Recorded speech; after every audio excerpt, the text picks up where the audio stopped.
స్వీయ అనుభవాల సమాహార స్రవంతి 42వ భాగం.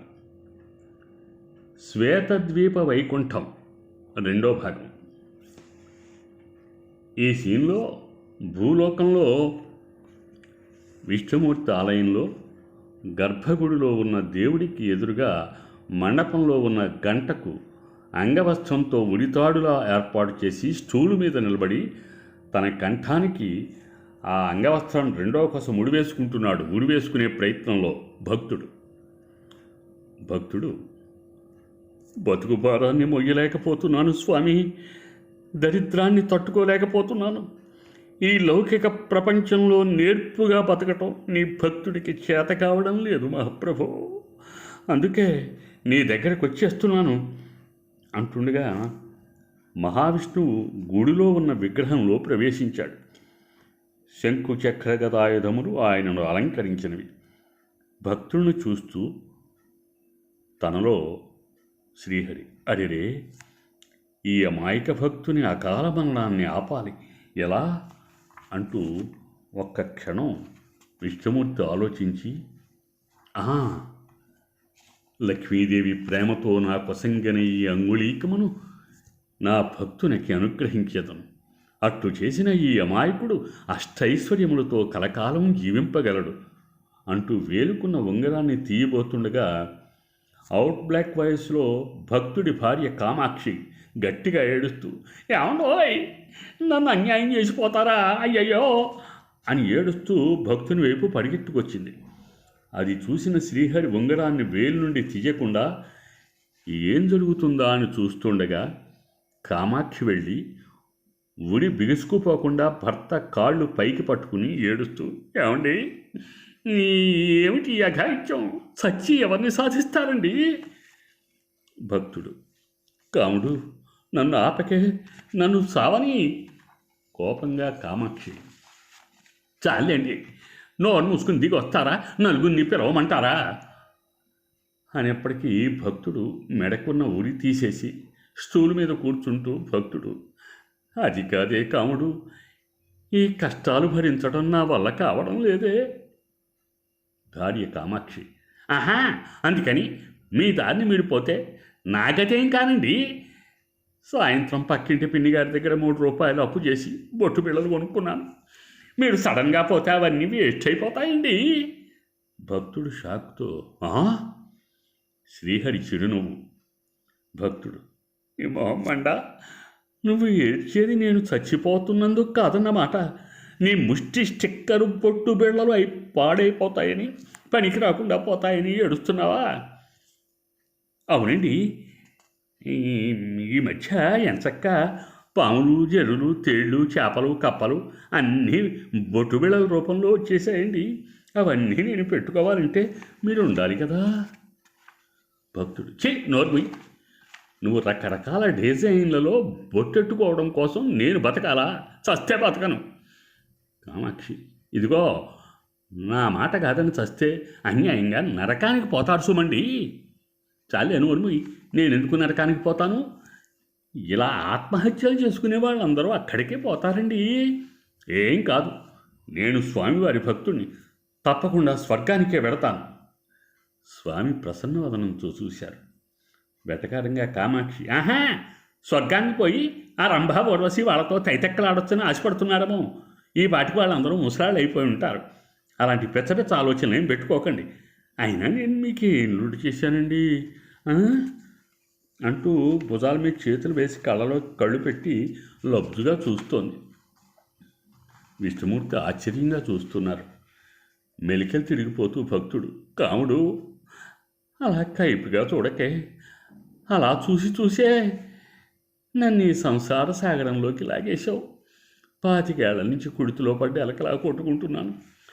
ఆఖరికి నీకు గుప్పుడు మెతుకులు పెట్టలేని దుస్థితిలో సాగుకి సిద్ధపడ్డాను. ఇప్పుడు కూడా వెంటపడి వేధించకే. కామాక్షి, చాలే ఊరుకుందరు. ఇప్పుడు ఏమైందని? రేపటికి బియ్యం లేవన్నాను అంతే కదా, ఆ మాత్రానికే చావాలటండి. ఆ మాటకొస్తే ఈ ప్రపంచంలో మనలాంటి పేదలు కోట్ల మంది ఉన్నారు. వాళ్ళందరూ మీలా ఆత్మహత్యలు చేసుకోవలసిందే. భగవంతుడు మనకి జన్మనిచ్చింది సర్వసుఖాలు అనుభవించమనే కానీ ఆత్మహత్యలు చేసుకోమని కాదండి. భక్తుడు: నిజమేనే, నిజమేనే కాముడు, కానీ ఏది నా బతుకులో సుఖమేది? మీనాక్షి: సుఖమేది అంటే ఎక్కడి నుంచి వస్తుందండి? ఓడలు ముంచేసో, విమానాలు కూల్చేసో, మద్దలు చేసేసో, మానభంగాలు చేసేసో డబ్బు సంపాదించాలి. అప్పుడే సుఖంగా బతకగలం. శ్రీహరి షాక్ అయ్యాడు. భక్తుడు: కాముడు, సుఖంగా బతకాలంటే అంతకంటే వేరే మార్గం లేదంటావా? లేదండి, రేపటికి మనకు బియ్యం కావాలి, అందుకు డబ్బు కావాలి. అవునా? అవును. అదిగో అటు చూడండి. ఎటూ? దేవుడి విగ్రహం వైపు. దేవుడి విగ్రహంగా మారాడు శ్రీహరి. భక్తుడు చూశాడు. మీనాక్షి: స్వామివారి వేలుకున్న వంగడం చూశారా? చూస్తున్నాను.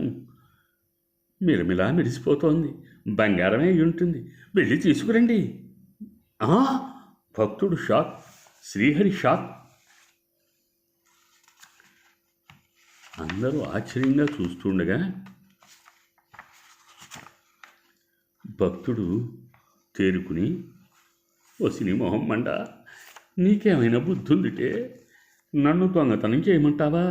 అది స్వామివారి సొత్తు దొంగిలించటం మాటంటే, ఆ సొత్తు స్వామివారి సొత్తు దొంగిలించమంటావా? కామాక్షి: అఘోరించినట్టుంది. దేవుడు సొమ్ము గనకే దోచుకోవడం సులువండి. దేవుడికి నోరు అవి లేదు గనక ఎవరికీ చెప్పుకోలేడు. త్వరగా కానివ్వండి. భక్తుడు: అయ్యయ్యో, మహాపాపమే. కామాక్షి: పాపం లేదు, దోపం లేదు. ఎంతమంది దేవుడిని దోచుకోవడం లేదండి? దేవుడి నగలు, దేవుడి మాన్యాలు, దేవుడి గుళ్ళు, దేవుడి విగ్రహాలు అన్నీ మింగేస్తున్నారు. వాళ్ళకి రాని పాపం మనకి మాత్రమే ఎలా వస్తుంది?